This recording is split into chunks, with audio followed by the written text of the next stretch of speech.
انسان، تجھ کو اپنے رب کریم کے بارے میں کس چیز نے دھوکہ دیا؟ وہی تو ہے جس نے تجھے بنایا، پھر تیرے اعضاء کو درست کیا اور تیری قامت کو معتدل رکھا، جس صورت میں چاہا تجھے جوڑ دیا۔ مگر افسوس تم لوگ جزا کو جھٹلاتے ہو، حالانکہ تم پر نگہبان مقرر ہیں، یعنی معزز کاتبین۔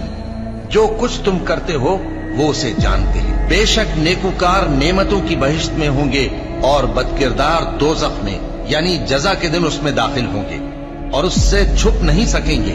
اور تمہیں کیا معلوم کہ جزا کا دن کیسا ہے؟ پھر تمہیں کیا معلوم کہ جزا کا دن کیسا ہے؟ جس روز کوئی کسی کے کچھ کام نہ آ سکے گا اور حکم اس روز اللہ ہی کا ہوگا۔